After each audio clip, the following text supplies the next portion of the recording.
As an archer, when you performed first on an international platform, what was that feeling? International platform पे मुझे आने के लिए 8 साल लगा। It was year of 2003। Archery और आर्मी ये दोनों ही बहुत ही अनुशासन वाले एक जॉब है और एक खेल है। तो ये कैसे आप मेंटेन करते हैं और कैसे निभाते हैं? यहाँ तक पहुँचाने के लिए और उसके बाद भी एक कंटिन्यू इंडियन टीम में बने रहना, एक लेवल को मेंटेन करना, इसमें इंडियन आर्मी का बहुत बड़ा हाथ है, आर्मी स्पोर्ट्स इंस्टीट्यूट का। तो आपकी आर्मी में भर्ती वो गोरखा रेजिमेंट में हुई थी, हाँ जी। Which is again one of the most respected regiment in army. What was that feeling? Situations, मुझे डरना नहीं होता है दैट, क्योंकि वो एक गोरखा का नस्ल में नहीं होता है। इफ़ यू आर, आप अगर डर रहे हो तो यू आर नॉट गोरखा। तो वो चीज़ भी मुझे इनकरेज करता है ऑब्वियसली कि भाई मुझे जब बड़े बड़े चुनौतियों का सामना करना पड़ता है तो I should remember my units.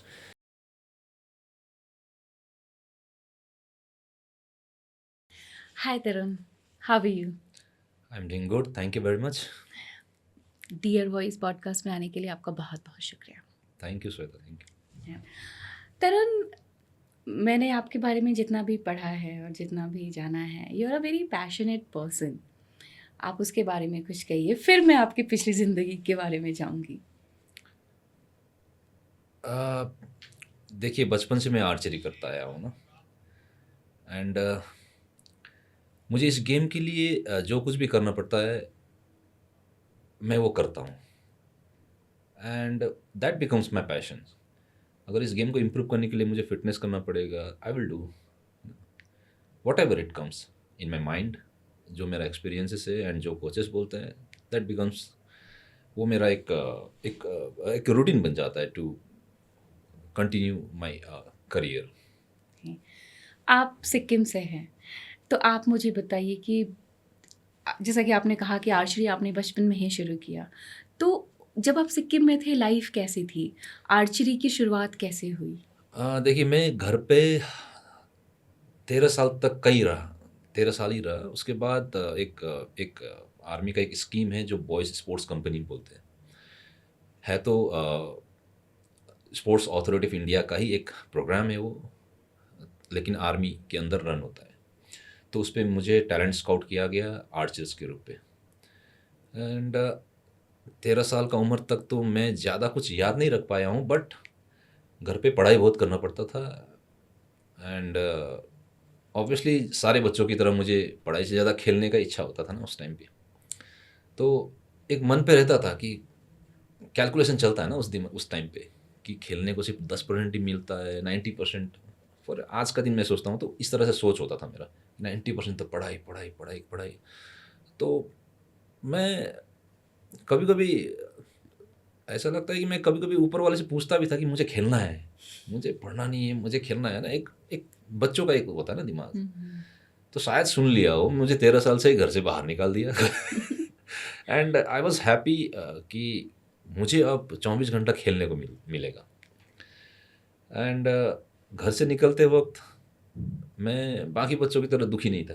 I was very happy that one of the reason कि मुझे खेलने खेलने को बहुत मिलेगा अब। सो ज़्यादा मैं अभी तक याद नहीं कि घर पे 13 ईयर्स के अंदर मैं सब इतना याद कर पाया हूँ। नहीं, तो जब आपने खेल चुना, तो आपके फैमिली वालों का रिएक्शन क्या था? उनका रिएक्शंस भी ऐसा कोई दुखी तो नहीं था। दे वर हैप्पी दैट एटलीस्ट मेरा लड़का जो है अब कुछ बनने जा रहा है। मम्मी पापा दोनों हैप्पी था। सो दैट्स वाई मैं और भी खुश हो गया। मुझे लगा कि दुखी हो जाएगा, है ना। तो मैं जितना खुश था शायद मम्मी पापा भी उतना ही खुश था कि बेटा अब करियर बनाने के लिए जा रहा है। तो ऑब्वियसली सारे मम्मी के अंदर पापा के अंदर दुख तो रहेगा, पर उन्होंने कभी बाहर आने दिया नहीं। तो आई फेल्ट हैप्पी। आपने कहा कि आप 13 साल तक की उम्र तक ही आप घर पे रहे हो। तो जब आप ये बोलते हो उसका क्या मतलब है? वो जब आपने घर छोड़ा तो आप कहाँ गए? मैं उसके बाद शिलोंग गया था। शिलोंग में एक ये सेंटर बॉय स्पोर्ट्स कंपनी जो 58 जीटीसी बोला जाता है, एक ट्रेनिंग सेंटर है आर्मी का। वहीं पे हमें बच्चों को भी वहाँ रखते थे, जिसमें 3 डिसिप्लिन्स थे, आर्चरी, फुटबॉल एंड बॉक्सिंग। तो मुझे आर्चरी में सेलेक्ट किया गया था। तो मैं शिलोंग, मेरा 4 साल जो बेसिक ट्रेनिंग हुआ आर्चरी के लिए, जो सब जूनियर ये बोला जाता है कैटेगरी, वो मेरा शिलोंग में हुआ। एंड देन उसके बाद फिर करियर आगे बढ़ते गया। आर्चरी क्यों? बिकॉज आपने बोला कि वहाँ पे और भी गेम्स के यस, ऑप्शंस थे। एग्जैक्टली। देखिए, सिक्किमिस का प्राइमरी एक उस टाइम पे जो स्कूल्स पे भी खेले जाने वाले गेम थे football. Still I like football, मुझे अभी भी बहुत ज़्यादा पसंद है। मुझे उस टाइम भी फुटबॉल ही पसंद था एंड फुटबॉल ही आता भी था खेलने के लिए, बचपन से खेले हैं। And archery is very very new to me, very very new. देखते थे वहाँ पे ट्रेडिशनल आर्चरी होता है, आज भी होता है, तब भी होता था।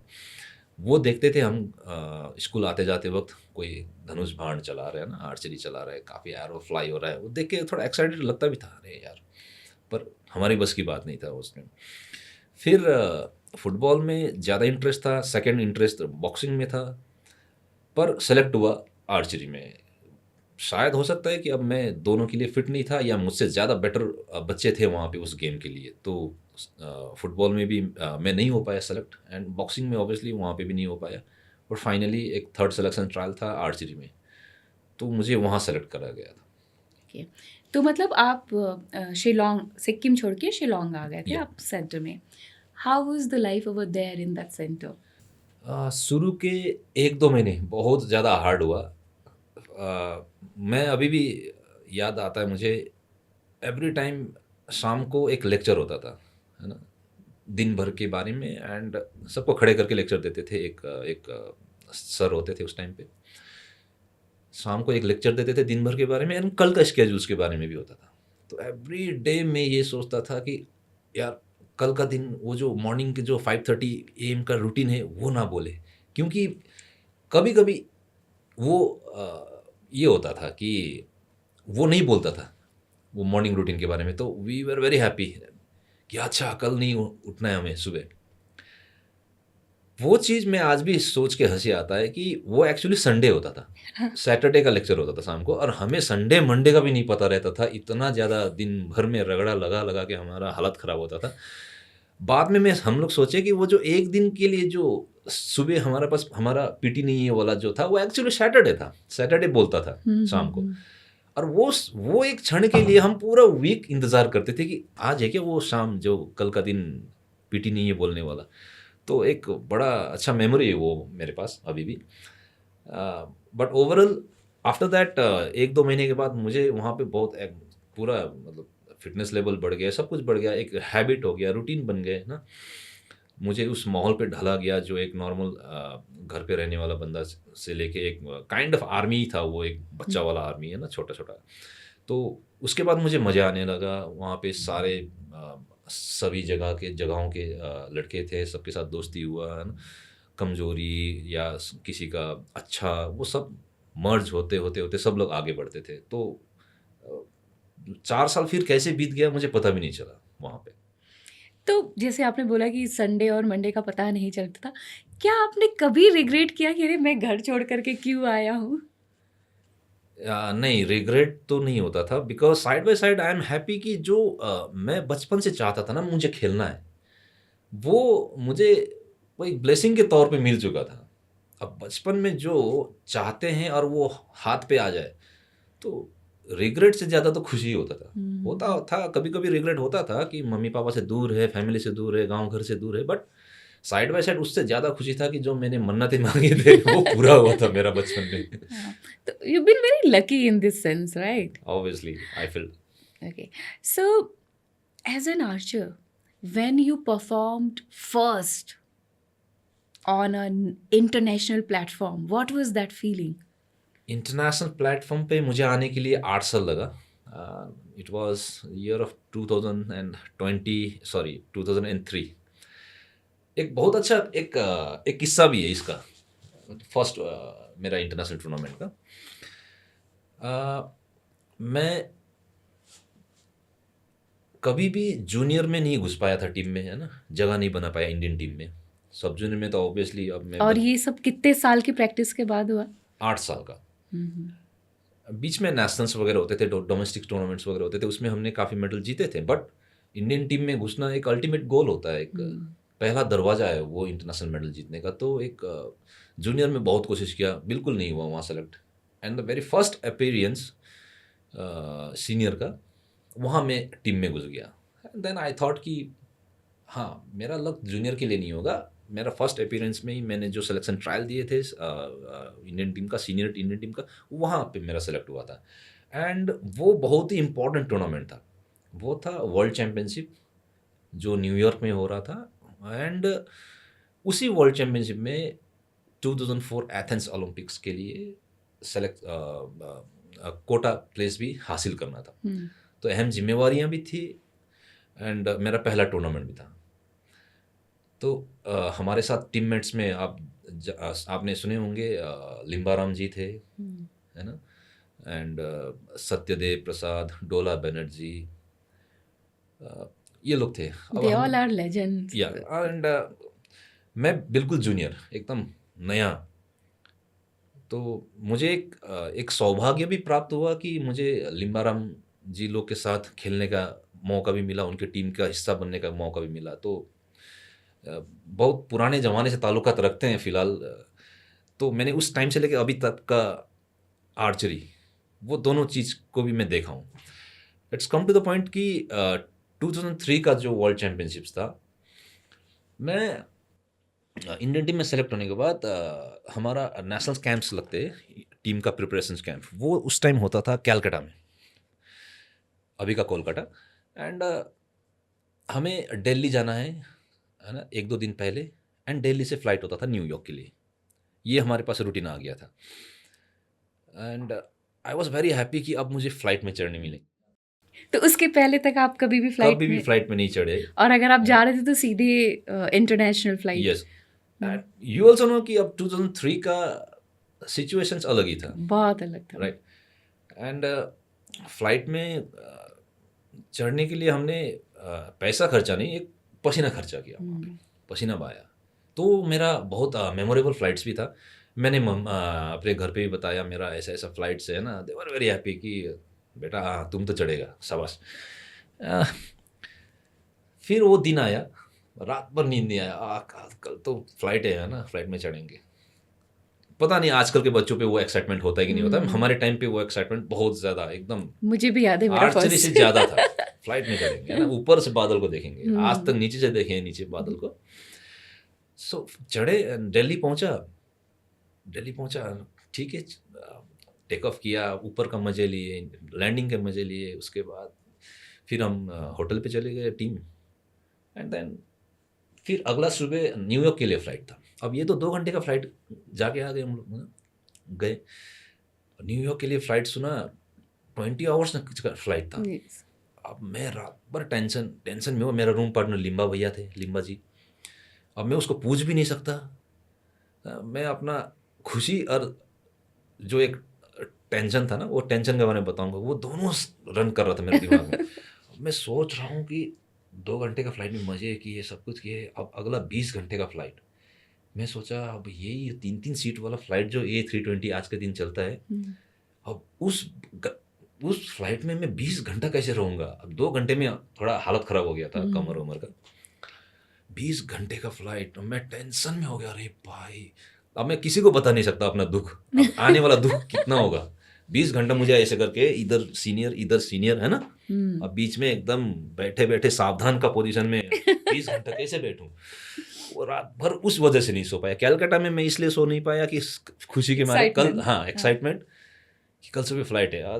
क्या दिल्ली में मैं इसलिए सो नहीं पा रहा हूँ कि कल का टेंशन लगा पड़ा है, इतनी लंबी फ्लाइट है। अब मैं 2 सीनियर के बीच में ऐसा करके उतना छोटा फ्लाइट में कैसे रहूँगा 20 घंटा। तो फिर उसके बाद चेक इन होने के बाद जब फ्लाइट में चढ़े ना, तब देखा भाई ये तो जंबो फ्लाइट, इतना बड़ा फ्लाइट है। मैं बहुत शॉक हो गया। अरे फ्लाइट अलग अलग तरीके का फ्लाइट होता है क्या। हाँ, उसके बाद जो देखा ना, उसका फ्लाइट का बड़ा सा, मतलब सीट भी थोड़ा बड़ा था, है ना, जंबो फ्लाइट से। मतलब यहाँ तो क्रिकेट खेल सकते हैं यार, इतना बड़ा फ्लाइट है। मैं तो सोच फालतू में रात भर टेंशन में आ गया। तो वो एक एक्साइटमेंट भी था। तो इसीलिए कहता है ना, वो आने वाला फ्यूचर का टेंशन नहीं लेना चाहिए। फालतू में आपने सोच के टेंशन बढ़ा दिया ना। तो ये चीज़ हुआ एक वन ऑफ द बहुत मेमोरेबल पहला टूर्नामेंट का, जो जाने से पहले ये चीज़ हुआ था। उसके बाद हमने पहला टूर्नामेंट में जो हमने पूरा इंटायर टीम, इंडियन टीम ने जो पहली बार एथेंस ओलंपिक्स के लिए दोनों वुमेन्स एंड मेंस में हम लोग ने क्वालिफाई दैट किया वाज था। 2004। फोर के लिए, हाँ। 4 एथेंस ओलंपिक्स के लिए 2003 में जो क्वालिफाई करना था हम्म, वो दोनों टीम ने किया। That was the very first time Indian team achieved that levels. Hmm, तो बहुत ज़्यादा खुश थे हम लोग। हालांकि मुझे मेरा पहला एरो शूट कैसे किया वो आज तक नहीं पता, क्योंकि वो होता है ना एक इंटरनेशनल टूर्नामेंट का पहला दिन, पहला शूट शूट थोड़ा कॉन्शियसनेस खो जाता है। हम्म। तो आज भी मैं रिकॉग्नाइज नहीं कर पाता हूँ कि मैंने वो पहला शूट कैसे किया, एंड भगवान हाउ जाने। Was the performance? Performance was good. तभी हम क्वालिफाई कर पाए थे and we were narrowly missed medals, but at least we qualified for the Athens Olympics. Korean teams के साथ हमारा सेमीफाइनल था। आई स्टिल रिमेंबर हम ऑलमोस्ट हरा चुके थे हम लोग को, बट सडनली कुछ ऐसा हो गया कि वो लोग थोड़ा सा कुछ पॉइंट से आगे चले गए। एंड सिमिलरली वही चीज़ ब्रॉन्ज मेडल प्ले ऑफ में भी ऐसे ही हुआ था। बस मेडल जीतते जीतते हम लोग रह गए, बट वी वर हैप्पी कि हमने पहली बार एक ओलंपिक क्वालिफाई किए थे इंडियन टीम को, and both team. So that was first time for India also for Olympics. Yes, Oh, and you were the part of it. I was the part of that beautiful memory. And उस time डोला बनर्जी भी थे and सारे associations के सारे members भी थे वहाँ पे। दे वर हैप्पी। अब उनको खुश देख के तो हमें भी खुश लगेगा कि चलो ठीक है मेडल हारे तो एटलीस्ट जो करने के लिए जो हमारा प्राइमरी उद्देश्य था कि हमें क्वालिफाई करना है वो हमने अचीव किया था वहाँ पे। Okay. मैं आपको थोड़ा और पीछे लेके जा रही हूँ, जैसे जब भी आप अपनी फैमिली की बात करते हैं Sikkim, what kind of family background you had? मेरा पापा एक फोटोग्राफर थे, अभी उन्होंने फिर छोड़ दिया वो चीज़ क्योंकि एज की वजह से। मॉम होम मेकर है एंड एक सिस्टर है, यंगर सिस्टर, एक एल्डर ब्रदर है। बाकी सभी सपोर्टिव रहे हैं मेरा बिगिनिंग ऑफ द जर्नी से लेके, है ना। मेरा बहन, मेरा भाई, सब लोग बहुत सपोर्टिव रहे। तो जब आपको पहली बार, जैसे आपने बताया कि जब आपको इतनी एक्साइटमेंट थी फर्स्ट फ्लाइट की, आई एम श्योर ये आपकी फैमिली में फर्स्ट टाइम रहा होगा कि कोई फ्लाइट पे बैठ के जा रहा है, वो भी international. So what was their reaction? सभी लोग बहुत खुश थे और उससे ज़्यादा खुश थे कि आके बताएगा ये क्या हुआ, कैसे हुआ, है ना। ये नहीं बताएगा कि टूर्नामेंट कैसे हुआ, फ्लाइट के बारे में बताओ। ये सब कुछ जानने का ये हाँ। होता है ना, जब कोई फर्स्ट टाइम फैमिली में कोई ऐसे ग्लास ब्रेक करता है तो फैमिली को तो खुशी होती ही है, हमें भी ऐसा लगता है कि we did something very different in our blood line actually. Yes yes exactly. So आपकी जो जर्नी रही है, it's a very legendary journey from 2004 to till now, but I will say till 2024's Olympic. How was that? देखिए 4 में भी we have narrowly missed medals in Olympics, right. कुछ सीखे वहाँ से, कुछ पता चला कि किस किस तरह के प्रिपरेशंस करना पड़ता है, कैसा कैसा प्रिपरेशन से हमें कैसे कैसे चुनौतियों से हमें रेडी रहना है, चुनौतियों का सामना करने के लिए। एंड जब नेक्स्ट ओलंपिक्स आया एंड जो भी पुराने ओलंपिक्स जो पहले खेल चुका जो ओलंपिक्स है, वो जब उसका जो एक्सपीरियंसेस था, उसका जो उसमें जो चुनौतियाँ मिले हमें, है ना, उसके लिए भरपूर तैयारी की। फिर लंदन पहुँचे, लंदन 2012 में। वहाँ देखा सारे नया चुनौती, फिर शॉक्ड हो गए, यार ये ओलंपिक्स होता है ऐसा है क्या, कि हम जो भी प्रिपरेशंस कर रहे हैं वो प्रिपरेशंस का तो कुछ आता ही नहीं। इस जस्ट लाइक आपने पूरा एकदम किताब, है ना, एक बच्चा जो एक एग्जाम देते हैं पूरा किताब खंगाल दिया लेकिन क्वेश्चन पेपर आया में क्वेश्चन कुछ और ही आ रहा है वहाँ पे। तो ऐसा कुछ फीलिंग आ रहा था, यार ये भी नया हो रहा है ना, एवरीथिंग इज डिफरेंट। तो फिर वहाँ पे भी ठीक है, अब इसको भी मर्ज करेंगे, उसको भी मर्ज करेंगे, सबका तैयारी करेंगे, उसके बाद जाएंगे। फिर 2020 में आया फिर कोविड का ओलंपिक्स, ये तो आउट ऑफ सिलेबस ही था बिल्कुल भी, है ना। हम क्लास 12 का पूरा क्लास 12 तक एग्ज़ाम का पूरा तैयारी करके गए और आ गया मास्टर डिग्री का एक क्वेश्चन पेपर आ गया जैसा हो गया। दो वो सबके लिए नया ही था एक्चुअली, बट जो हमारा प्रिपरेशंस था उस तरह का प्रिपरेशंस का चुनौतियाँ हमें वहाँ पे नहीं मिलता तो हमें ऑब्वियसली वी वर मास्टर दोस्त सिचुएशंस, हमें पॉजिटिव रिजल्ट्स भी मिलता। एंड देन सिमिलरली, तो मेरा कहने का मतलब ये है कि 2004 से लेके 2024 तक मेरा जर्नी ऐसे ही गया, एक्साइटमेंट में गया, तैयारियों में गया, मुझे पता भी नहीं चला ये 20 साल गया कैसे। एंड एवरी डे मैं सिर्फ खुद को जीतने के लिए आगे बढ़ता रहता हूँ, तो इसीलिए शायद वो एवरी डे के चक्कर में वो 20 साल का मुझे पता नहीं चला आज तक। सो ये 20 सालों में 2004 was your major performance and then 2024, तो हर साल कुछ ना कुछ नई टेक्नोलॉजी भी आती होगी, तो ये कैसे है, मतलब ये कॉप अप करना कितना आसान था या डिफ़िकल्ट था? एग्जैक्टली देखिए, हर साल नया इक्विपमेंट लॉन्च होता है ना, नया इक्विपमेंट विच मीन्स कि ऑब्वियसली पुराने इक्विपमेंट से थोड़ा बहुत अच्छा रहेगा, क्योंकि जब टेक्नोलॉजीज वगैरह ऐड होते हैं तो जैसे फॉर एग्जांपल आर्चरी में एक उसका जो एक एरो जो स्पीड पकड़ता है उसका जो थ्रस्ट बोला जाता है ना, वो थ्रस्टिंग में चेंजेस आता है। अब पहले पहले क्या होता था कि अगर मुझे एरो स्पीड ट्रैवल करवाना है तो हैवी पाउंडेज लेना होता था। हैवी पाउंडेज बो का मतलब होता है कि बहुत हार्ड बो, स्टिफ, तभी एरो को स्पीड फेंकता है। उस टाइम का वो टेक्नोलॉजी था, बट उतना नहीं कर पाते, फिर ह्यूमन बॉडी उतना एफर्ट नहीं कर पाते। पर आज का दिन जो टेक्नोलॉजी का जो एडवांसमेंट है ना, वो चीज़ आपको उतना स्टिफनेस महसूस नहीं करवाएगा, but your arrow will travel like, मतलब जो आप चाहते हो, स्पीड उतना पकड़ता है, सो दैट कि विंड जो है ना आपका एरोस को ज़्यादा डिस्ट्रैक्ट ना करें। ऑब्वियसली आउटर वो बहुत ज़्यादा रहता है चैलेंजेस, विंड्स रहता है, बारिश रहती है, तो विच मीन्स कि एवरी ईयर इक्विपमेंट्स में बेटर वो हो रहा है, बेटर इम्प्रूवमेंट्स हो रहा है। एंड साइड बाय साइड मैं उस टाइम से लेके ना जो जो जनरेशन जो एक्स के साथ जो मैं खेला हूँ और अभी जेनजी के साथ खेलता हूँ, तो मुझे यही दिखता है कि एवरी ईयर इक्विपमेंट्स के साथ साथ techniques and the speed of improvement, वो सब चेंजेस है बहुत ज़्यादा। अभी का जेनजी जो है बहुत ही जल्दी पकड़ता है, बहुत जल्दी पकड़ता है। एंड आई एम वॉरिड कि जितना स्पीड पकड़ता है ना, तो उतना टिकने के लिए बहुत मुश्किल होता है। मैं यही पूछ रही थी कि what do you prefer, the old days और द न्यू टेक्नोलॉजी? देखिए, खुशी तो जब ओल्ड एज के मतलब उस टाइम के बारे में, जब जनरेशन एक्स के साथ खेलता था, वो मुझे ज़्यादा पसंद है, मतलब खुशी तो वहाँ मिलता है। बट चैलेंजेस आज का दिन मिलता है, जेनजी के साथ खेलने के लिए जो चैलेंजेस मिलता है ना, वो मज़ा आता है। बट जो खुशी एक होता है ना, इंटरनल खुशी, वो भी क्या दिन थे वाला, तो वो सोचता हूँ तो वो अच्छा लगता है। फिर यहाँ देखता हूँ जेनजी का जो चैलेंजेस आता है और जो उसमें मुझे खुद को जेनजी में ढालना है, और उनको ऑब्वियसली उनको मैं जीत पाऊंगा तभी इंडियन टीम में बन पाता हूँ, तो मज़ा आता है वो एक्चुअली। आजकल के जेनजी जो है they are too distracted, how you handle that?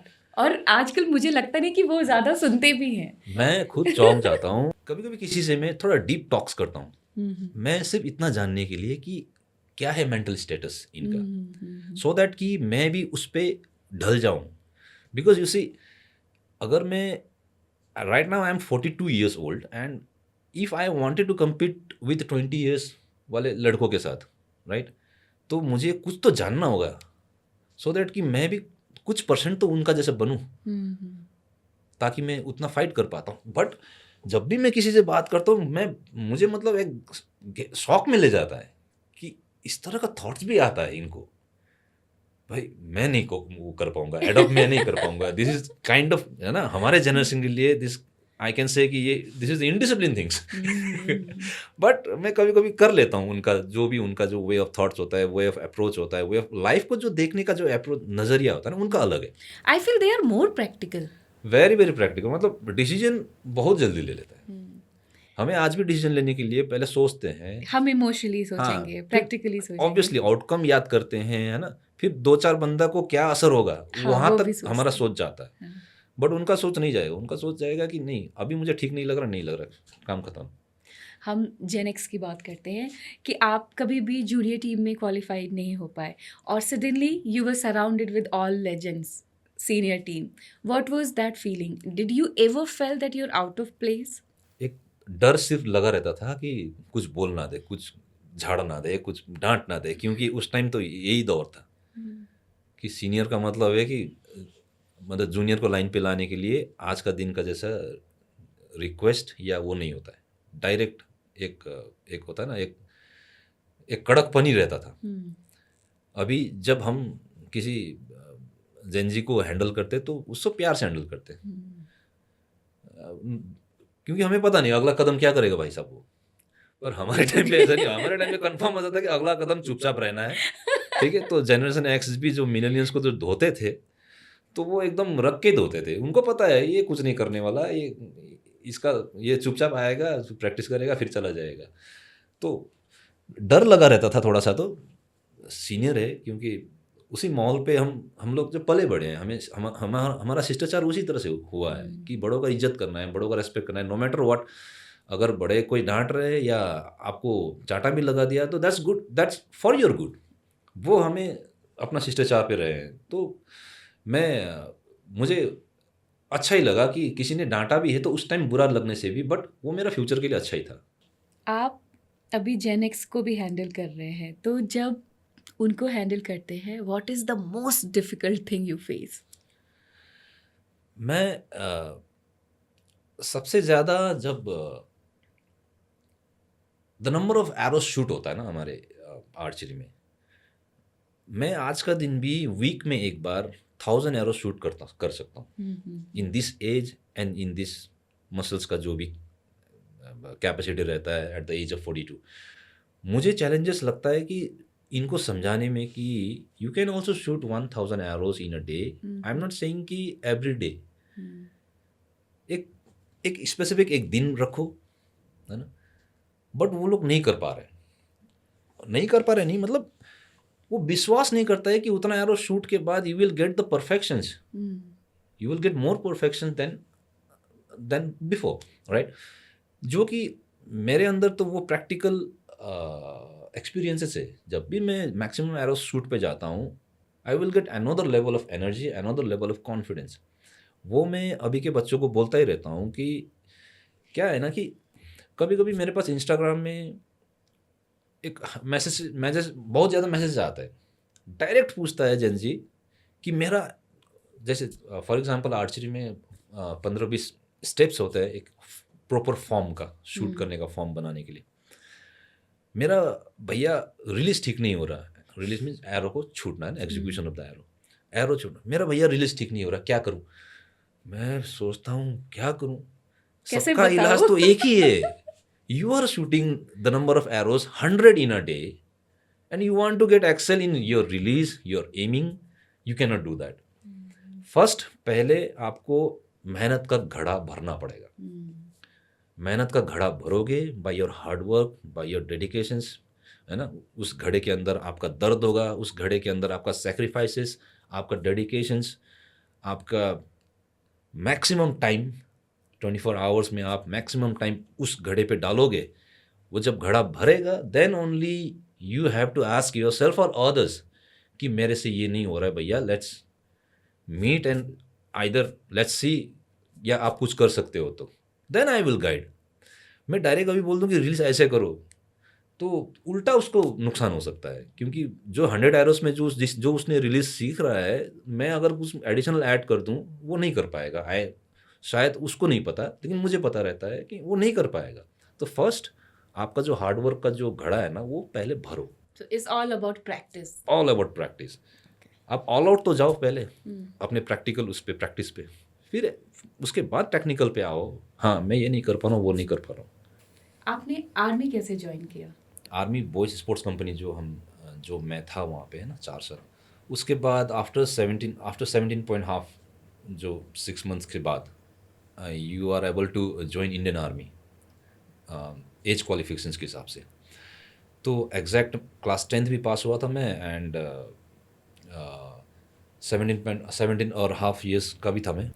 तो मुझे उसी वक्त एनरोल कराया गया उसी सेंटर्स पे 58 गोरखा ट्रेनिंग सेंटर बोलता है उसको, उसी सेंटर पे भर्ती कराया गया। एंड वहीं से मेरा स्टार्ट हुआ करियर आर्मी का। 2000 it was the year of 2001। मैं 2001 से लेके फिर देखिए 2024 है ना, सॉरी 25, मतलब 24-25 साल का लेंथ ऑफ सर्विस भी मुझे पता नहीं चला, just because of this game. And second second luckiest things मेरे लिए क्या था कि जैसे ही मैं आर्मी में एनरोल्ड हुआ, वो था 58 GTC शिलोंग में ना। जैसे आर्मी में एनरोल्ड हुआ, यहाँ पे पुणे में इंडियन आर्मी का एक मिशन ओलंपिक विंग्स बोल के एक वो खुला, विंग्स खुला। एंड यहाँ पे उस विंग्स के ज़रिए यहाँ पे आर्मी स्पोर्ट्स इंस्टीट्यूट पुणे में खोला गया 2001 में। और इस इंस्टीट्यूट का मोटो ही है कि to win medals for the country in Olympics, right. और नीरज चोपड़ा भी यहीं इसी इंस्टीट्यूट के हैं। बहुत सारे प्लेयर्स हैं इस इंस्टीट्यूट के। तो ये इंस्टीट्यूट खुला एकदम, जो टाइमिंग मैच हुआ, मैं आर्मी में इनरोल्ड भी हुआ है ना। एंड एडवांस लेवल का मुझे ट्रेनिंग, फॉरेन कोचेस थे, एडवांस लेवल्स का और भी बढ़िया सा इक्विपमेंट्स मुझे प्रोवाइड किया कराया गया। शायद वन ऑफ द रीज़न ये भी है कि मैं जूनियर टीम में कभी नहीं हो पाया था, डायरेक्टली सीनियर टीम्स पे आया, क्योंकि हार्डवर्क और मेरा मेहनत में कोई कमी नहीं था उस टाइम भी, जब मैं बॉयज़ कंपनी में भी था, जब मैं जूनियर टीम्स के लिए भी सिलेक्शन देता था। ओनली थिंग जो एक कॉम्बिनेशंस होता है ना इक्विपमेंट्स का, योर हार्ड वर्क्स, वो सब कॉम्बिनेशंस, योर कोचिंग्स, जो आप कोचिंग मिल रहा है आपको, एनवायरनमेंट, वो सब चीज़ मैच हो गया जब यहाँ इंस्टीट्यूट में आया मैं। उसके बाद फिर मैं कंटिन्यू अपना जर्नी करता रहा। सो इंडियन आर्मी का उस टाइम में एक सिपाही में भर्ती हुआ था, राइट, ऑब्वियसली। एंड आज मैं एक सूबेदार रैंक लेके बैठा हूँ। सूबेदार रैंक में 2006 में ही इस रैंक से था, और आज तक मैं इसी रैंक में हूँ। नेक्स्ट रैंक के लिए मैंने अनविलिंग किया हुआ था, सो दैट कि आई विल सर्व लॉन्गेस्ट, मतलब जितना हो सके लंबा मैं इंडियन आर्मी का सर्विस कर सकूं। तो इसीलिए मैंने नेक्स्ट प्रमोशंस को मैंने 2009 में ही अनविलिंग कर दिया था, सो दैट मैं यहाँ कंटिन्यू रह पाऊँ इंडियन आर्मी में। आर्चरी और आर्मी, ये दोनों ही बहुत ही अनुशासन वाले एक जॉब है और एक खेल है। तो ये कैसे आप मेंटेन करते हैं और कैसे निभाते हैं? यहाँ तक पहुँचाने के लिए और उसके बाद भी एक कंटिन्यू इंडियन टीम में बने रहना, एक लेवल को मेंटेन करना, इसमें इंडियन आर्मी का बहुत बड़ा हाथ है, आर्मी स्पोर्ट्स इंस्टीट्यूट का। क्योंकि देखिए, इंडियन आर्मी में आप अगर सर्विस कर रहे हो तो you are being monitored every time. And ऊपर से आप एक स्पोर्ट्समैन हो, एक इलीट स्पोर्ट्समैन हो, एक इलीट इंस्टीट्यूट में आप बैठे हो, तो you are not staying there as for time pass, right. क्योंकि आप इक्विपमेंट कंज्यूम कर रहे हो, first of all Indian army का वक्त भी बर्बाद कर रहे हो, कंज्यूम कर रहे हो। इंडियन आर्मी के से दिया गया सारे सहूलियत अगर आपके ऊपर जा रहा है तो you are being monitored and you are being analysed every day and every year. And मुझे हमेशा पुश कराया गया, you can do more, you have to do, I mean आप कर सकते हो। इसका बहुत बड़ा एक एवरी डे मुझे इंडियन आर्मी की तरफ से मिलता है, जो एक एक एक बूस्ट अप मिलता है। एक वन ऑफ द रीज़न ये भी है कि इंडियन आर्मी मुझे, मतलब मैं आज तक यहाँ पे टिका हुआ हूँ। हो सकता है कि शायद मैं अगर किसी और कोई और जगह होता या घर पे रह के कर रहा होता आर्चरी, तो मेरा आर्चरी शायद 10-15 साल पहले ख़त्म हो चुका रहता, just because of this institutions. जो इंडियन आर्मी का जो एक वे ऑफ ये है, लाइफ को देखने का एक नज़रिया है, और जो गाइडेंस जो रहता है सीनियर्स का जूनियर्स के प्रति, वो that one of the reason मैं समझता हूँ कि मेरा आर्चरी का करियर अभी तक चल रहा है। तो आपको क्या लगता है, आर्चरी जो इंडियन आर्मी आप जिस पोस्ट पे हैं उसके अनुशासन को हैंडल करने में हेल्प करता है, या आर्मी इन आप जो आर्चरी करते हो उसको हेल्प करने में हेल्प करता है? मुझे लगता है स्पोर्ट्स एंड आर्मी का जो discipline, it is similar actually, right. सुबह आपको उठना ही पड़ेगा, है ना। एंड आर्मी में भी सुबह आपको उठना पड़ेगा, स्पोर्ट्स में भी उठना पड़ेगा। सेकंड, आपको ट्रेनिंग करना ही पड़ेगा, विच मीन्स कि आपका 6 से 8 का ट्रेनिंग है, यू हैव टू डू। आपका 8 से 9 ब्रेकफास्ट है तो आप उसी बीच में ही खाओगे। 9 to 12 आपका ट्रेनिंग सेशन है तो you have to do. And army में भी यही होता है, मॉर्निंग आपको पीटी होना ही पड़ेगा, उठना ही पड़ेगा, साफ़ सफाई होना ही पड़ेगा, राइट। एंड सेकेंड थिंग, आपका ब्रेकफास्ट अगर 8 बजे, तो आर्मी ऑल सभी इंडियन आर्मी का जो ब्रेकफास्ट का टाइम अगर 8 बजे, तो वो करेगा 8 बजे। मैं वो ऐसे नहीं होगा कि मैं आज 9 बजे करूँगा, इट्स नॉट आर्मी लाइफ। दूसरा, अगर 9 से 12 उसका ड्यूटी है किसी पोस्ट पे, ही हैज़ टू गो। जैसे वही ये सिमिलर लगता है मुझे, तो इसीलिए मैं आर्मी एंड स्पोर्ट्स, वो दो चीज़ में कभी भी मुझे एक महसूस नहीं करा हुआ कि ये अलग अलग फील्ड है, मुझे एडजस्ट होने में टाइम लग रहा है, ऐसा कभी नहीं होता है। मैं स्पोर्ट्स में भी रहता हूँ, उसके बाद फिर कभी कभी मैं अपनी यूनिट्स वगैरह में जाता हूँ, पेरेंट यूनिट्स वगैरह में भी जाता हूँ, कोई ट्रेनिंग सेंटर्स में भी जाता हूँ, तो मुझे कोई वहाँ पे उनका रूटीन फॉलो करने में मुझे कोई वो दिक्कत नहीं लगता, क्योंकि जो मैं डेली कर रहा हूँ it's just about timing same ही रहेगा, जस्ट थोड़ा बहुत ऊपर नीचे रहता है काम करने का तरीका, बट टाइमिंग सेम है, तो सारे आपको फेवर में रहेगा। जब मैं आपको आपके साथ पॉडकास्ट करने का सोच रही थी और मैंने अरविंद यादव, हमारे जो फिजियोथेरेपिस्ट हैं, उनसे बात की, एंड ही सेड कि Shweta, you don't know how passionate he is about his archery and his job. वो मतलब अपने ट्रेनिंग सेंटर से बाहर ही नहीं आते हैं, तो या तो तुम्हें ट्रेनिंग सेंटर जाना पड़ेगा या तो तुम्हें पुणे में। मैंने बोला कि मुझे तो बस करना है आपके साथ पॉडकास्ट। मुझे लगता है अरविंद भाई थोड़ा ज़्यादा ही बढ़ा के बोल दिया होगा, but I appreciate his work also, and जो उसका डेडिकेशन रहता है ना हमारे प्रति, वो बहुत मतलब कभी कभी मुझे डाउट भी लगता है कि ये भाई साहब इतना ज़्यादा डेडिकेशन, कुछ वो तो पता ना, एक नेगेटिवली भी थोड़ा बहुत आता है यार, बट स्टिल उसके बाद सोचता हूँ नहीं यार, इसके अंदर कोई वो एक नकारात्मक ऊर्जा नहीं है हमारे प्रति, बहुत ही सपोर्टिव रहता है। And comes to the point कि वो कुछ हद तक उसने सही बोला, क्योंकि मैं इंस्टीट्यूट के बाहर इसलिए भी नहीं जाता हूँ कि मुझे टाइम एक्चुअली नहीं मिलता है। काफ़ी मुझे अपने दोस्त लोग भी बोलते हैं कि बाहर का दुनिया भी देखो, घूमो फिरो, मतलब आई मीन संडे एक दिन मिलता है हमें रेस्ट, राइट। एंड आज भी मैं अगर संडे आया हूँ तो आई वॉज वेरी लाइक मैं गेट से बाहर आ गया मुझे बाहर का दुनिया अलग ही लग रहा है ना, पुणे इतना चेंज हो गया। मैं अपने कोच से बात करते हुए आता गाड़ी में, अरे ये रास्ता भी बड़ा कर दिया, यहाँ पे भी हो गया, ये भी हो गया, ऐसे करते करते करते करते आया यहाँ पे। जस्ट बिकॉज कि संडे टाइम मिलता है, तो संडे भी आई मीन संडे छुट्टी रहता है, रेस्ट रहता है, रेस्ट एंड रिकवरी। संडे का मतलब घूमना फिरना नहीं होता है, संडे का मतलब होता है rest, recovery and get ready for the Monday throughout the week.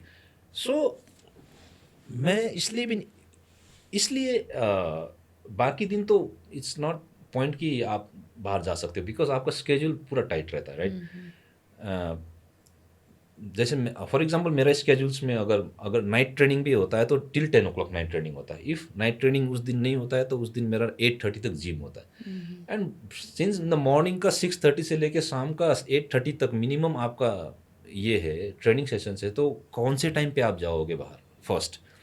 Second, आपको संडे का एक दिन जो रिकवरी रेस्ट मिलता है, उसमें आप अपने मंडे के लिए जो आपका कपड़े रेडी करोगे, आपके इक्विपमेंट्स को रिपेयर करोगे, क्योंकि आपको पूरा वीक आपको मेहनत करना है, तो ये सब डिस्ट्रैक्शंस नहीं होना चाहिए। आपका कपड़े गंदे हैं, है ना, आपके रूम्स वगैरह क्लीन नहीं है, वो सारे काम संडे करना पड़ता है। आपका इक्विपमेंट्स में कुछ सर्विस चाहिए, सर्विसिंग चाहिए होता है, वो सारे संडे करना पड़ता है, सो दैट कि यू विल डू 100% इन जो नेक्स्ट आने वाला मंथ, सॉरी वीक। तो वन ऑफ द रीज़न ये भी है कि मुझे टाइम ही नहीं मिलता बाहर जाने का। आई रियली अप्रिशिएट कि आपने इतना एफर्ट लगाया और आप डियर वॉइस पॉडकास्ट पे आए। Thank you Shweta. पहली बार मुझे ना ऐसा लगा कि अरविंद का फिर फ़ोन आया था कि ऐसा पॉडकास्ट करोगे, बोल रहा है। ये क्वेश्चंस उसने बेचारा डजन ऑफ टाइम्स किया है।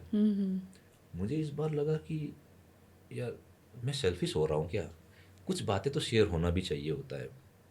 मुझे उस टाइम भी कभी कभी लगता था कुछ बातें तो शेयर, क्योंकि पॉडकास्ट का मतलब आपका लाइफ एक्सपीरियंस शेयर हो रहा है, एंड कुछ जो भी लोग सुनते हैं उनके लाइफ में अगर 1% भी वी कैन पुश, थोड़ा हेल्प कर सकते हैं, तो दैट इज वो एक अचीवमेंट है।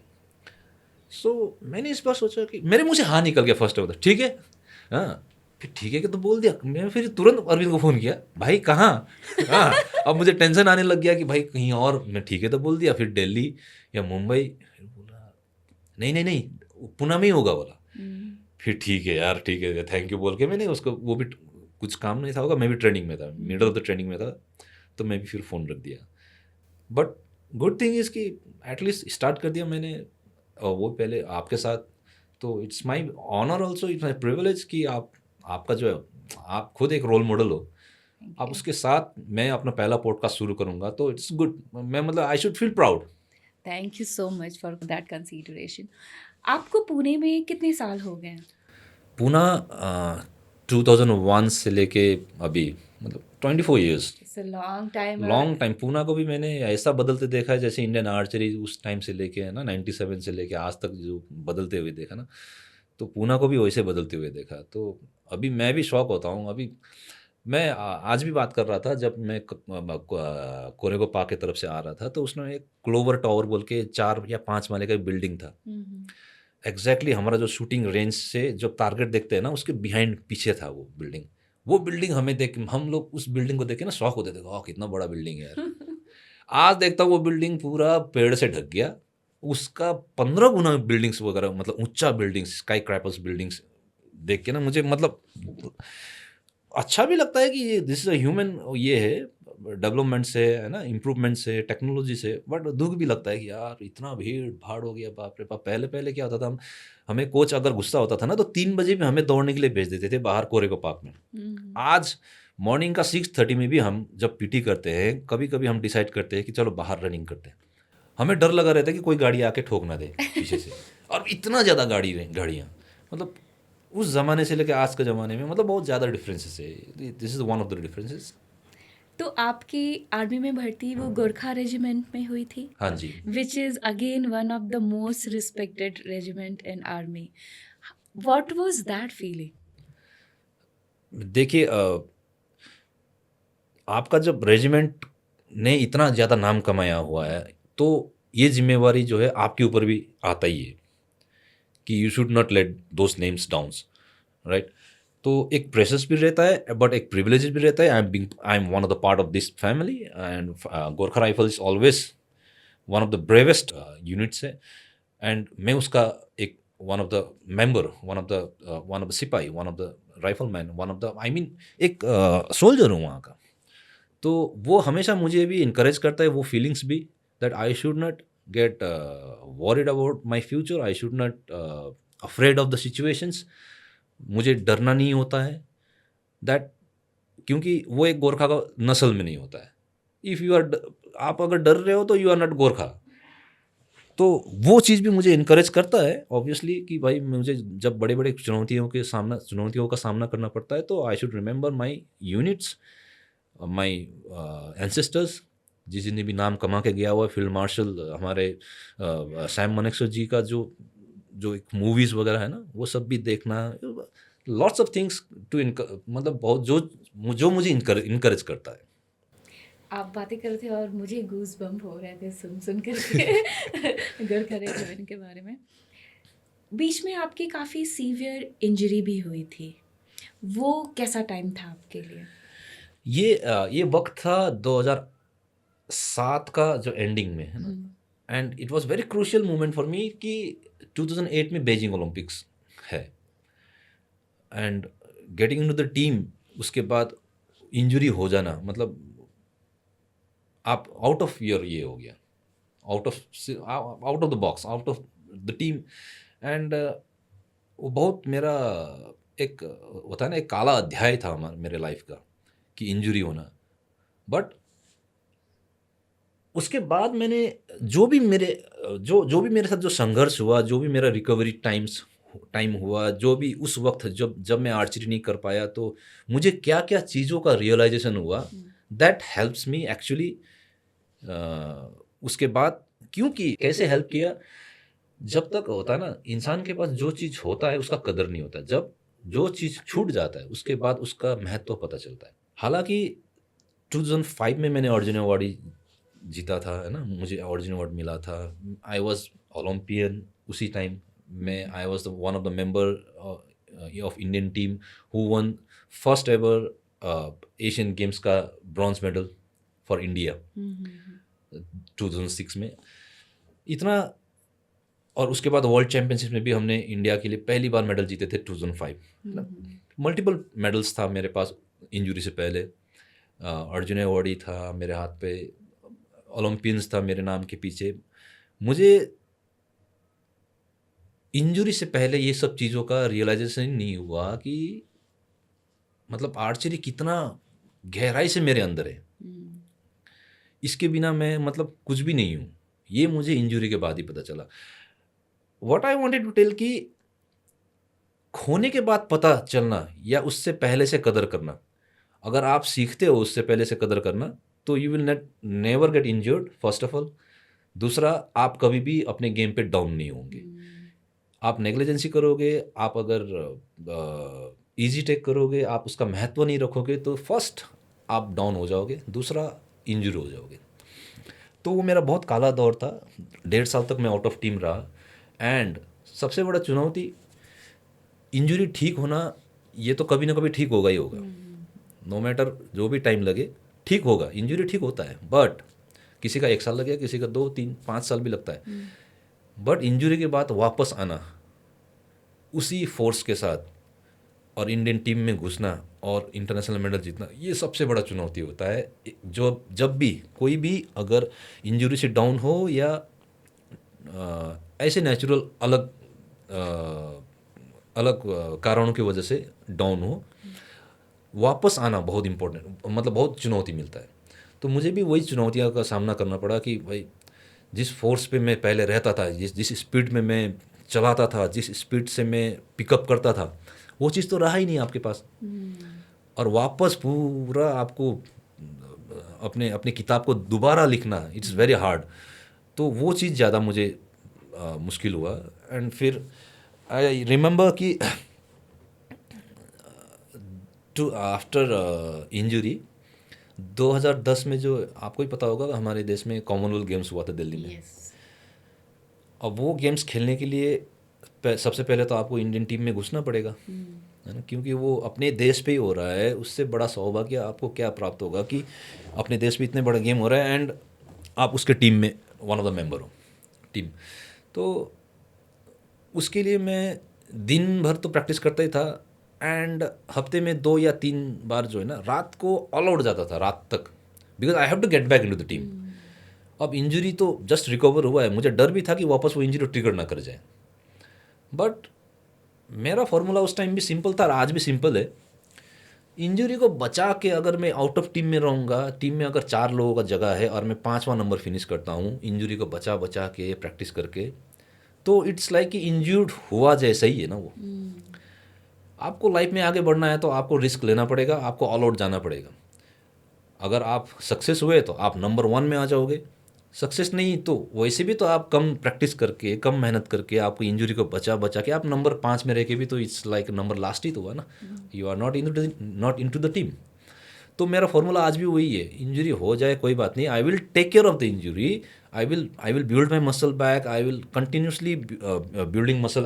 अभी भी मैं न्यूट्रिशनिस्ट का, सारे डॉक्टर्स, फिजियोस का, सभी का ये करता हूँ, सलाह लेता हूँ, उन सभी को फॉलो करता हूँ कि इंजरी ना हो जाऊँ। बट इस वजह से फिर मैं कभी भी मेहनत कम नहीं करता हूँ, मैं कंटिन्यू 100% मेहनत करता हूँ। और मैं डरता भी नहीं हूँ कि यार इंजरी हो जाऊँगा, क्योंकि मेरे अंदर एक अलग विश्वास है कि अगर मैं इंजरी को बचा बचा के प्रैक्टिस करूँगा तो I will not get into the team. तो इसीलिए ऑल आउट जाना पड़ेगा, गेम खेलना ही पड़ेगा। इस काइंड ऑफ जुआ है, खेलना ही पड़ेगा। आप जीत सकते हो तो आपको ऑल आउट जाना पड़ेगा। And after that, you had amazing comeback. Tell us about that. उसके बाद मैं कभी भी टीम से बाहर नहीं हुआ। हाँ, हालांकि 1-2 बार हुआ। It's not because of the ये इंजरी और बाय लैक ऑफ ये negligence, but it's because of, देखिए, एक इंसान का एक टाइम में क्या होता है, एक यंग एज होता है जिसके ऊपर सिर्फ एक करियर का फोकस रहता है। दूसरा आता है दौर जब फैमिली बढ़ता है ना, एक जिम्मेवारियाँ आता है, रेस्पॉन्सिबिलिटी आता है, उसको भी हैंडल करना पड़ता है। तो वो सिचुएशंस में भी, एंड थर्ड आता है कि आपके मेंबर्स और ऐड होंगे, बच्चे होंगे, है ना। तो वन ऑफ द रीज़न ये था कभी कभी मैं टीम से आउट होता था कि जस्ट बिकॉज ऑफ मुझे मेरा टाइम थोड़ा डाइवर्ट भी होता था। ऑब्वियसली वो सबका होता है। मैं एक मैरिड मैन था, तो मुझे I have to take care of my wife, है ना, I have to take care of my family. उसके बाद बच्चा हुआ, बच्चे का परवरिश का रहता है ना। चिंताएं लगे रहते हैं, तो वो सब चीज़ भी थोड़ा डाइवर्ट होता था। फिर मुझे कभी फ्रिक्वेंटली घर भी विजिट करना ही पड़ता था, because just to make sure कि सब सही है कि नहीं है। तो इस वजह से मुझे टीम में एक दो बार चांस नहीं मिला, but most of the time मेरा वाइफ भी सपोर्टिव ही रहा, एंड फैमिली ऑब्वियसली था ही। अभी बच्चा है तो बच्चा भी और सपोर्टिव है। मैंने बच्चा मैं अपने लड़के को रोज़ पूछता हूँ जब भी फ़ोन में भाई मैं मतलब स्पोर्ट्स कंटिन्यू करूँ, मतलब क्योंकि बच्चे मन के सच्चे होते हैं ना, सीधा बोल देता है हाँ करिए, अभी क्यों छोड़ेंगे, बोलता है। आई थॉट कि चलो यार बच्चा बोल रहा है कर लेता हूँ।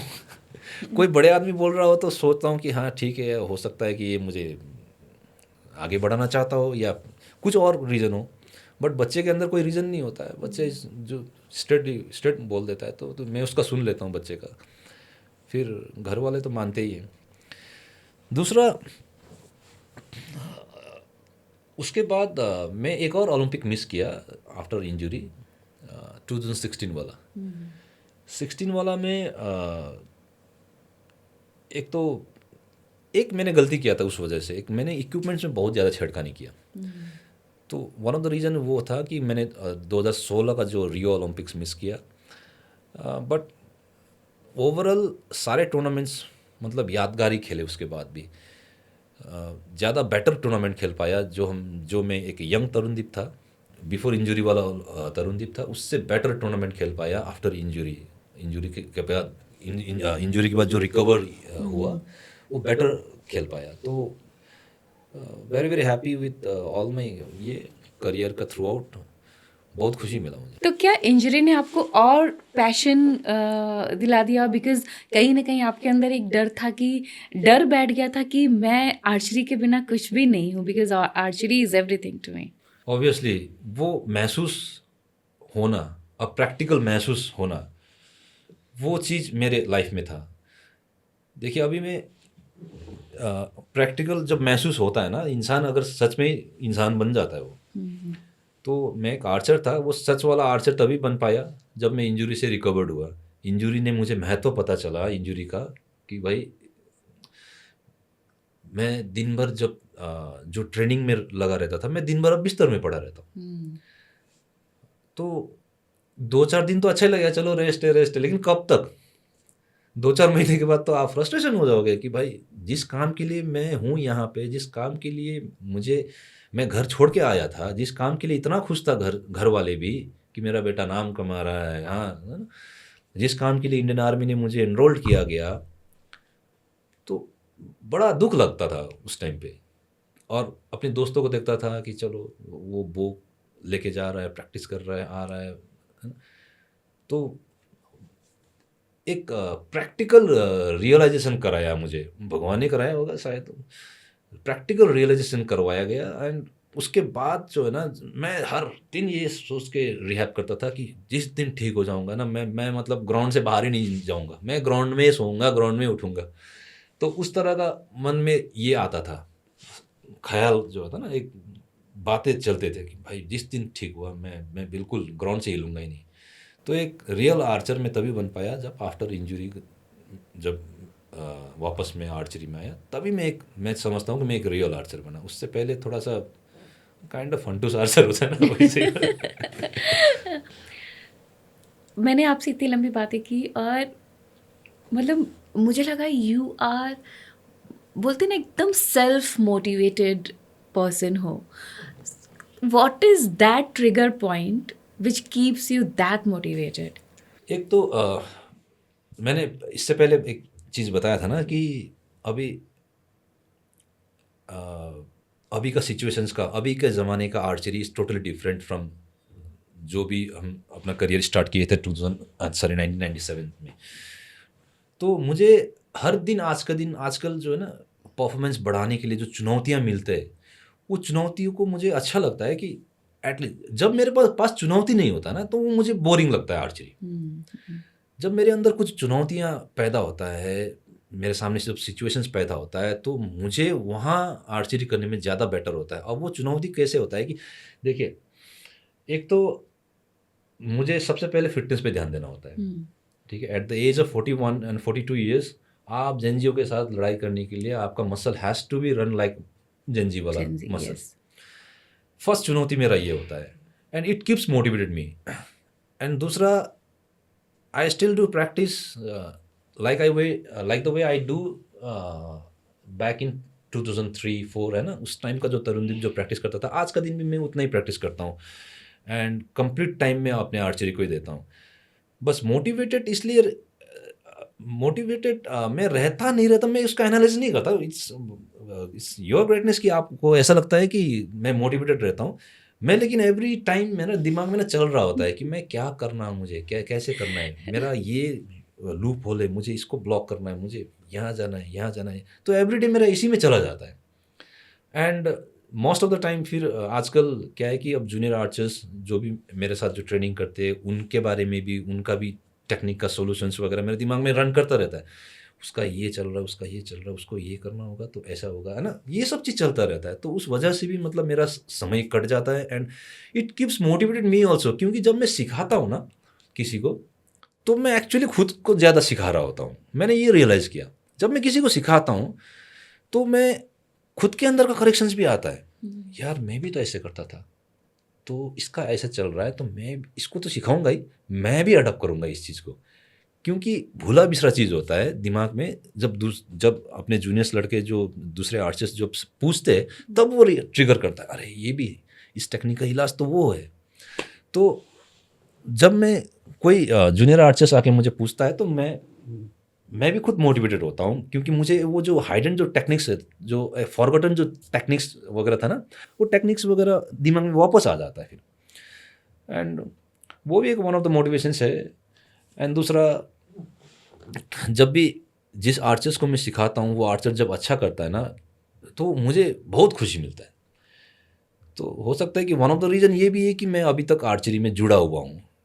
क्योंकि जो चीज़ खुशी दे रही है उस चीज़ के साथ मैं कंटिन्यू रहूँ, तो दैट्स ग्रेट। आप जैसे बता रहे थे कि आपको अपने नए जो स्टूडेंट्स होते हैं या नए आर्चर्स होते हैं उनको सिखाते वक्त बहुत सारा कुछ आप सीख लेते हैं। तो मुझे ऐसा लगता है कि जो अच्छे टीचर्स होते हैं उनका एक यही पहचान है, क्योंकि मेरे भी जो एक्टिंग टीचर है वो हमेशा बोलते हैं कि मैंने जो कोर्स किया था उससे ज़्यादा जब मैं तुम लोगों को सिखाता हूँ तब सीखता हूँ। तो I think this is the a good sign of a good teacher. जब आप सीखते हो वो अलग बात होता है, जब जब सिखाते हो ना, ये एक जिम्मेवारी वाली बात आती है। फिर आप किसी को छेड़ दिए हो टेक्निकली, तो आप ही का जिम्मेवारी है कि आप उसको अब नेक्स्ट लेवल तक पहुंचाने का। क्योंकि छेड़ के चला जाऊं, फिर उसके लाइफ के साथ खेलना होता है। मैंने सपोज किसी को छेड़ा है, किसी किसी का टेक्निक छेड़ा है, इसका मतलब मेरा जिम्मेवारी में आ चुका है वो, कि अब उसको मैं लिफ्ट अप करूं, या वॉट एवर इट टेक्स। चाहे मैं, मुझे अपना शूटिंग का एनालिसिस को साइड में रख के उसके अंदर घुसना है मुझे, आई विल गो। क्योंकि मुझे, जब मैंने अगर डिसाइड कर लिया, मैंने, मेरे मुंह से कुछ निकल गया और बंदे ने अडॉप्ट भी करना शुरू कर दिया, तो अब मेरा रिस्पॉन्सिबिलिटी में आ चुका है वो। तो इसलिए सिखाते वक्त ज़्यादा सीखता है, क्योंकि ज़्यादा सीरियस बंदा तब होता है जब सिखाने शुरू करता है। तो मेरे साथ तो यही होता है। ठीक है। पहले आपकी जर्नी बहुत लंबी रही है, तो what is the frequency of tournaments now? Number of tournaments अब साल में मोर देन 15 to 20 टूर्नामेंट्स हो जाता है, इंक्लूडिंग विच इंक्लूड्स कि डोमेस्टिक 6-7 टूर्नामेंट्स होते हैं। एंड रिसेंटली अभी आर्चरी का प्रीमियर लीग भी शुरू हो गया है, and one more tournament added, which means फिर उसके बाद इंडियन टीम में आने के लिए 3-4 सिलेक्शन ट्रायल्स होता है डिफरेंट डिफरेंट लोकेशंस में ऑल इंडिया में। एंड उसके बाद फिर इंटरनेशनल आप सेलेक्ट होते हो, तो you are getting 6 or 7 international tournaments in year. वो सारा ऐड होने के बाद 15 से 20 टूर्नामेंट्स हो जाता है। सो जब हम शुरू किए थे उस टाइम पे हार्डली 2 इंटरनेशनल टूर्नामेंट्स, वो भी if you are being selected, और उसके बाद एक नेशनल्स होता था सिर्फ डोमेस्टिक, विच मीन्स कि आप मैक्सिमम आप 5 टूर्नामेंट खेल पाओगे आप, वो भी आप बहुत ज़्यादा एफर्ट लगाते हो तो। अदरवाइज एक टूर्नामेंट एक साल के लिए होता था। 97 से ज़्यादा जो है अब जाके बेटर फॉर्म में है, क्योंकि टूर्नामेंट्स कंटिन्यू सबको एक्सपोजर्स मिल रहा है। तो टूर्नामेंट्स का जो एक एक्सपीरियंसेस होता है वो सारे अभी का यंग ब्लड से लेके जैसे मेरे टाइम का आर्चर है, उसको सबको एक अपॉर्चुनिटी मिल रहा है to excel yourself in the tournament और टूर्नामेंट एनवायरनमेंट में। So do you ever feel that it's exhausting? कभी कभी फील होता है obviously, why should I lie, but हमेशा मैंने एक पॉजिटिव पॉइंट्स को देखा है। अब मैं थक गया हूँ इसका मतलब ये नहीं होता, अब थकावट फील होना मतलब है ना, एक या तो एक बस हो गया यार ये वाला फील आना, या आप जिस एम और दृढ़ता के साथ आप इस गेम को लिए हो वो अचीव्ड है या स्टिल अनअचीव्ड। एंड दूसरा top of most of the सबसे बड़ी बात, जो आप सोच के आप इस गेम को लिए हो वो अचीव करने का क्षमता आपके पास है कि नहीं है, ये सेल्फ एनालाइज होना ज़रूरी होता है। सो दैट्स वाई अगर मैं थकता भी हूँ ना तो मुझे पता है कि मैं कर सकता हूँ। हम्म। अब यही चीज़, या कभी कभी मेरा मोरल डाउन होता है, या कभी कभी मेरा मन करता है कि मैं छोड़ दूँ, क्या रखा है ज़िंदगी में, है ना। तो ये थॉट्स आने से भी ना मोर ओवर मेरा दिमाग में फिर ये चल जाता है कि नहीं यार, फिर मैं खुद के साथ धोखा कर रहा हूँ। मैंने जो संकल्प के साथ मैंने इस गेम को चुना था, मैं फिर अगर खुद के ही शब्दों पे ना टिकूँ तो मैं किस तरह का इंसान हूँ। हम्म।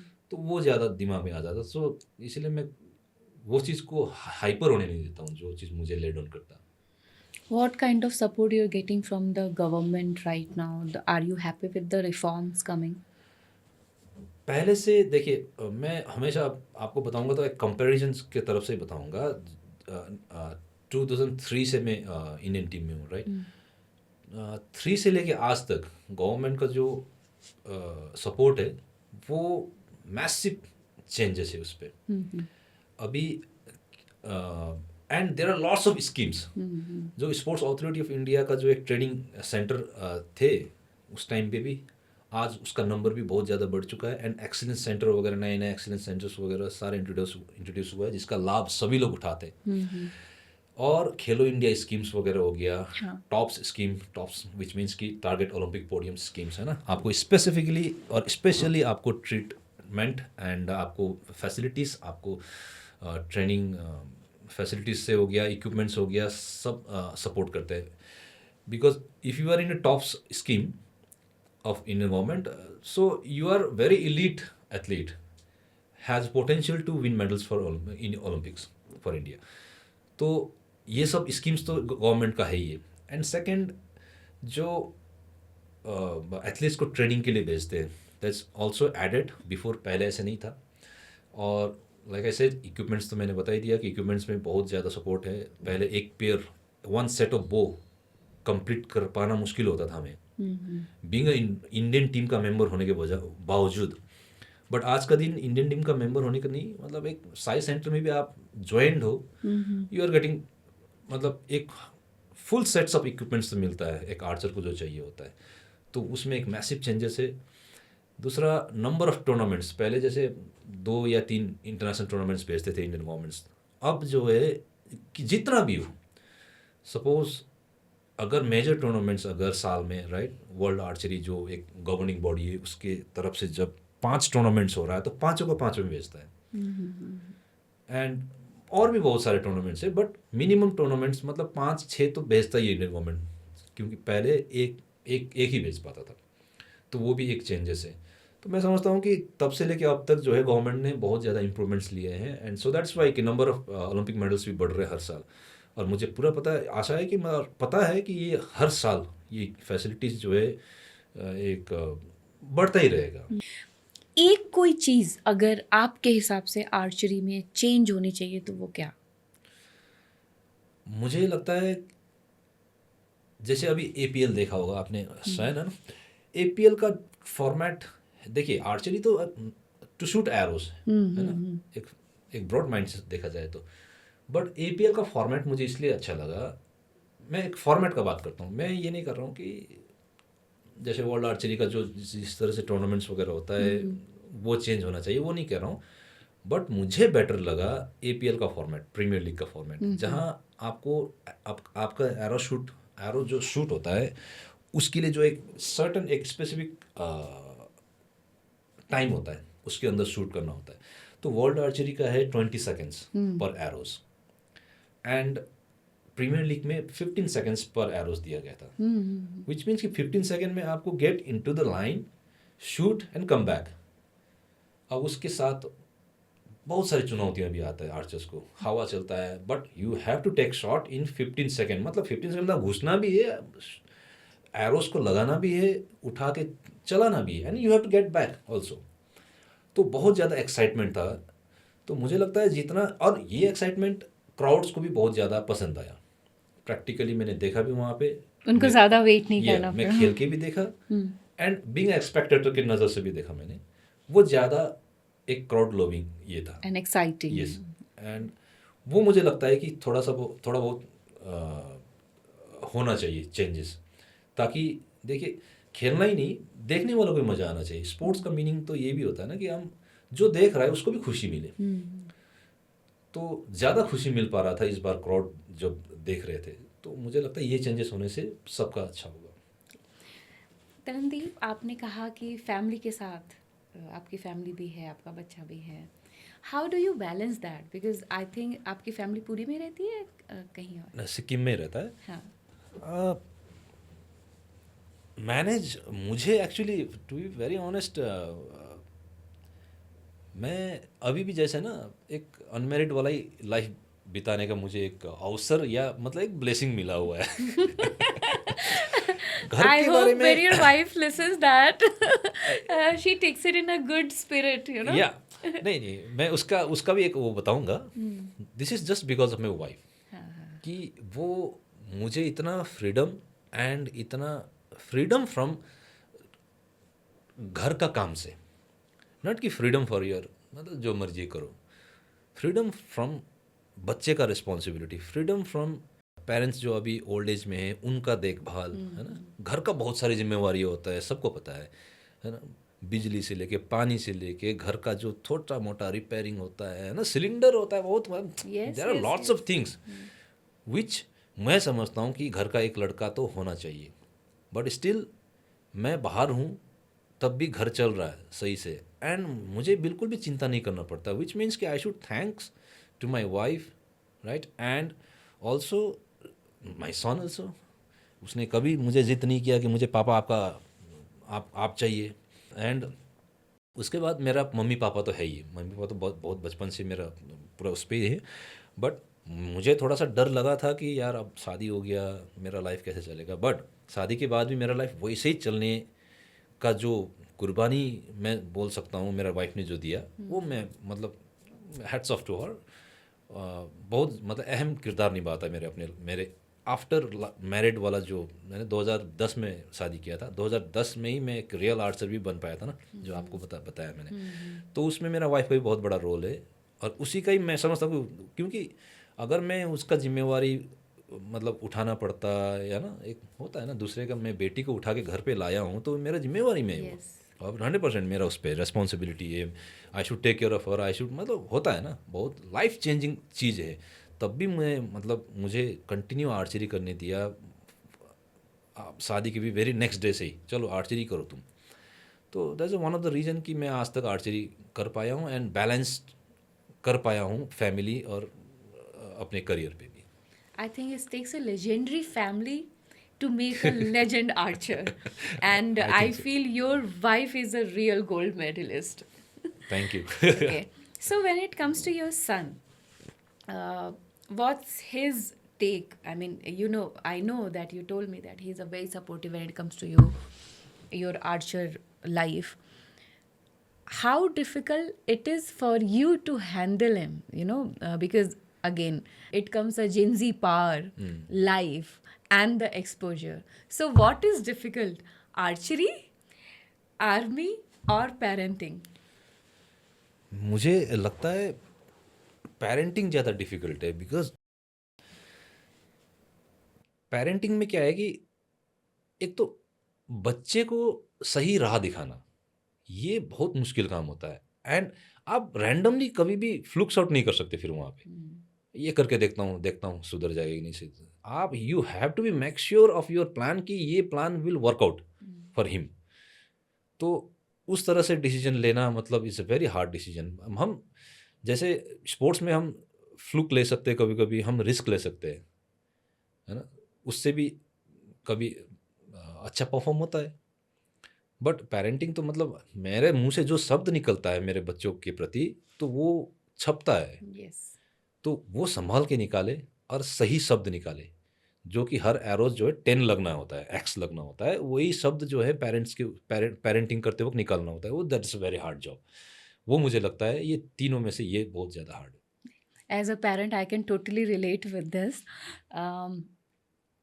आपको पद्मश्री अवार्ड भी मिला है, आप उसके बारे में कुछ बताइए। What was your feeling?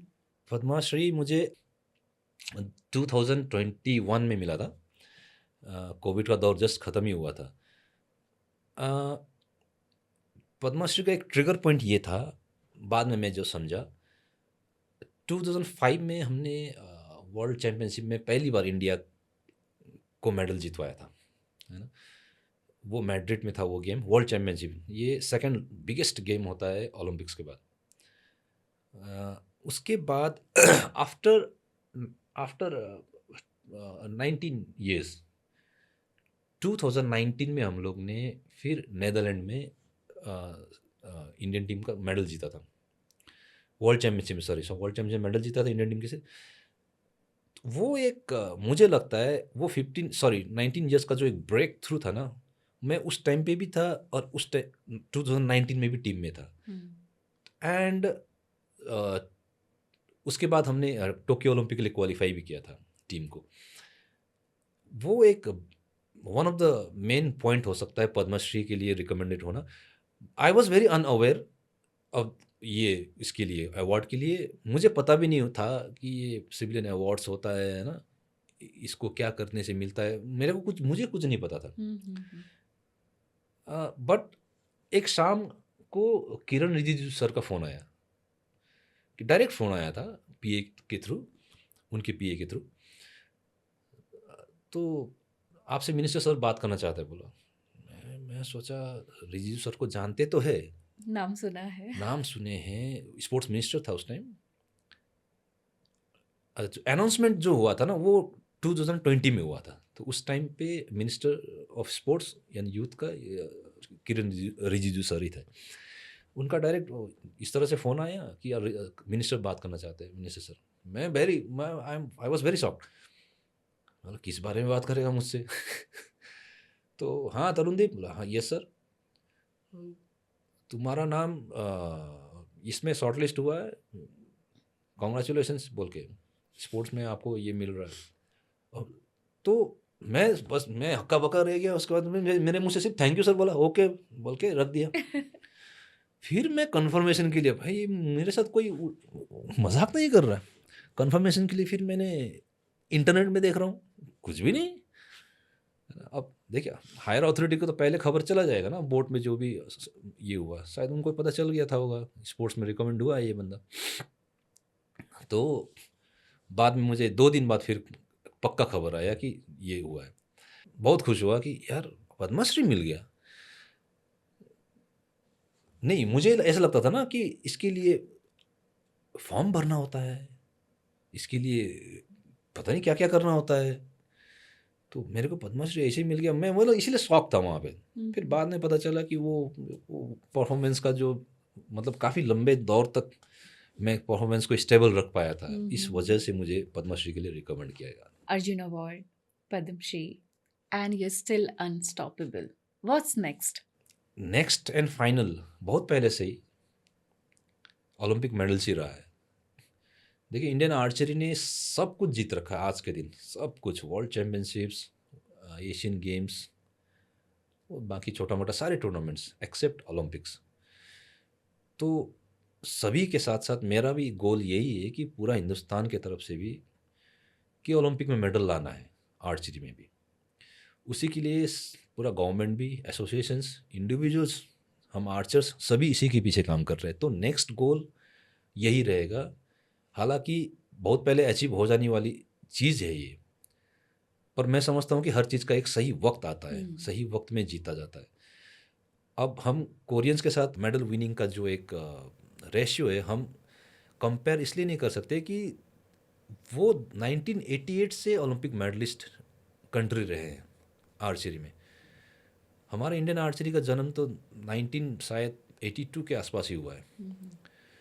हाँ ऑब्वियसली हम कभी कभी कोरियंस को हरा देते हैं, ये एक इंडियन आर्चरी का एक अचीवमेंट है, बट कोरियंस मेडल इसलिए जीतता है कि वो उनका एक एक होता है ना, एक हैबिट हो चुका है कि ओलंपिक्स में मेडल जीतने का एक हैबिट हो चुका है, क्योंकि 1988 से जीत रहे हैं वो लोग नॉन स्टॉप आज के दिन तक।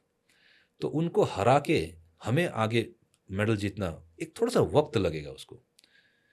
ये ऊपर वाला भी वक्त लेता है इसके लिए, क्योंकि उनको डायरेक्ट अचानक आके तो कोई नहीं हराएगा।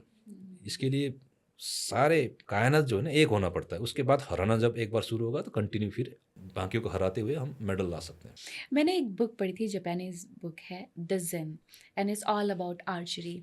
तो उसमें ऐसा है कि आर्चरी न दिल से किया जा सकता है, न दिमाग से किया जा सकता है, न फिजिकली, इट्स जस्ट हैपन्स। और जब जब आपका एरो जाता है तो आपको ये महसूस भी नहीं होता है कि आपने ऐसी क्या हरकत की है। क्या आर्चरी में सचमुच ऐसा होता है? देखिए एक टारगेट आर्चरी हम लोग करते हैं। टारगेट आर्चरी हम्म, टारगेट आर्चरी में हमारे दिमाग में सिर्फ इतना ही रहता है कि इस एरो को सेंटर पे रखना है। हम्म, एवरी नेक्स्ट एरो को हमें सेंटर हिट करना है। तो मुझे कभी कभी महसूस होता है कि जब एरो फ्लाई जब गलत डायरेक्शन पे जा रहा होता है ना, तब मुझे वो आपका बुक्स वाला भी कहानी जो बोले वो याद आता है। यार it happens, it just happens. It just happens, yes.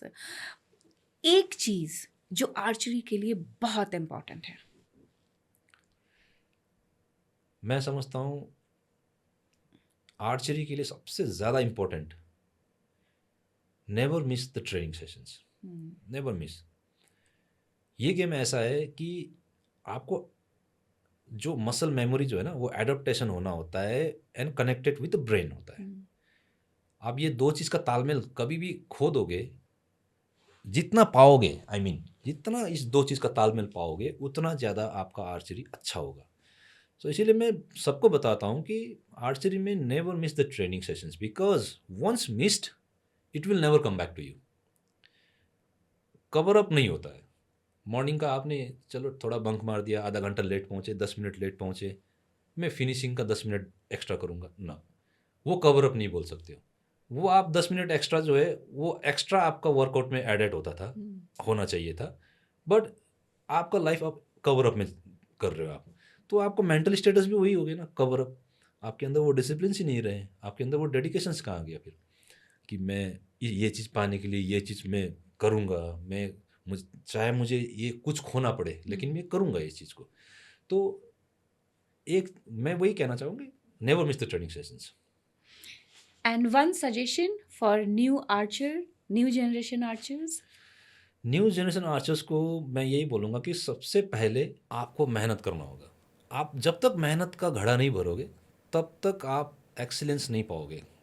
या हो सकता है कोई कोई किसी किसी को बाई लकली है ना फटाक से मिल गया हो, अचानक मिल गया हो, या 1 साल 1.5 साल में मिल गया हो, but a good results, a better stable रखने वाला जो आर्चर बनना है तो आपको थोड़ा बहुत मैच्योर होने के लिए, आपको आर्चरी में मैच्योर होने के लिए टाइम देना पड़ेगा।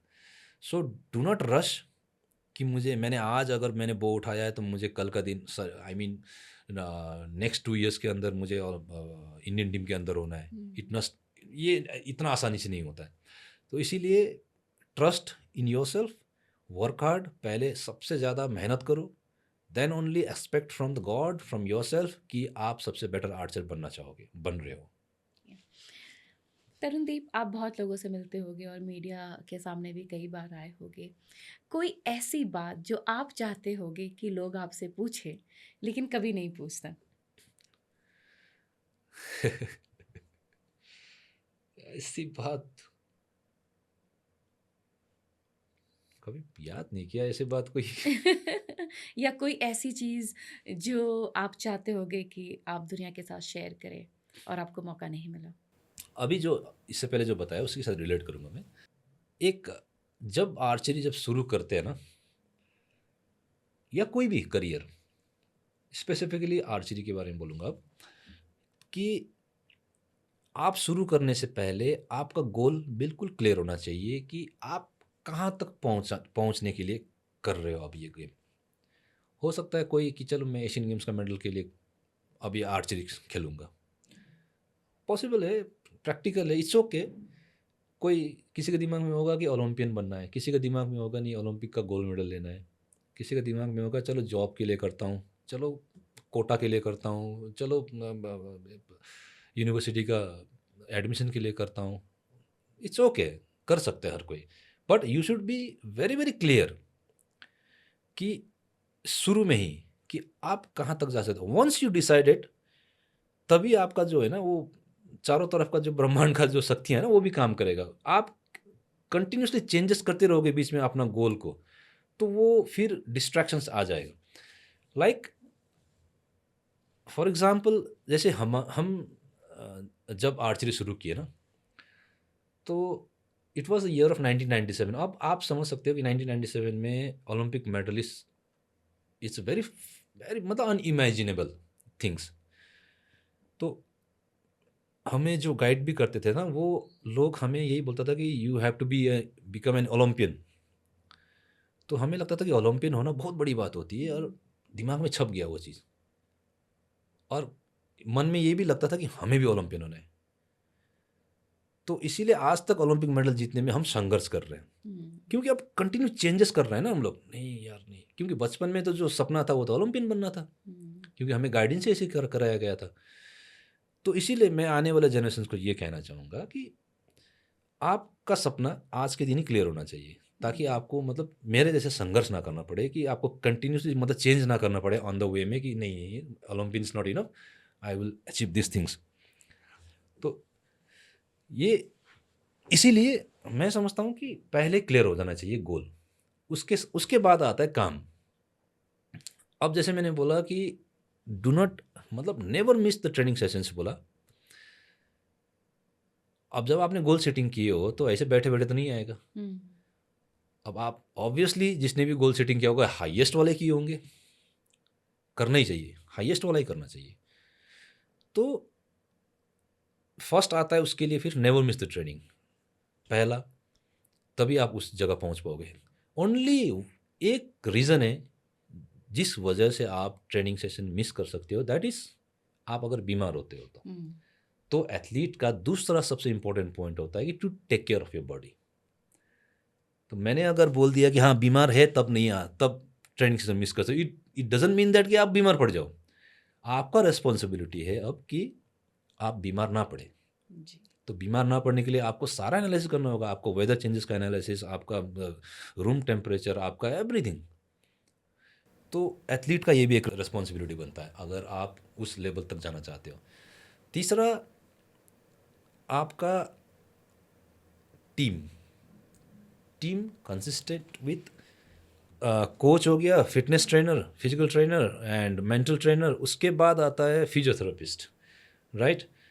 उसके बाद आता है फिर doctors, dieticians, we can say nutritionist also, ये, और साथ में फाइनली एक ट्रेनिंग पार्टनर।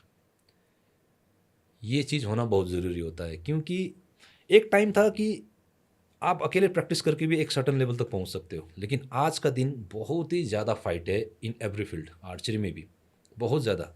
एक एक पॉइंट से आप लूज़ कर जाते हो, वो भी हाईएस्ट पॉइंट्स पे जाने के बाद भी। तो इसीलिए आपको इतना टीम का कंसिस्टिंग होना ज़रूरी है आपके टीम में। तरुणदीप, आपसे इतनी सारी बातें जान के, इतनी अच्छी बातें करके हमें बहुत अच्छा लगा। आई and we Indian really wish Indian archery team to get the medals in Olympics. Thank you Shweta, thank you, and thank you for having me here. बहुत अच्छा लगा मुझे भी, एंड आप भी एक बहुतों का प्रेरणा स्रोत हो Thank you. ऑब्वियसली, एंड मुझे भी दो चार चीज़ आपसे बहुत सीखने को मिला, and very very thankful to you. Thank you so much, and you always stay unstoppable. Thank you. Thank you.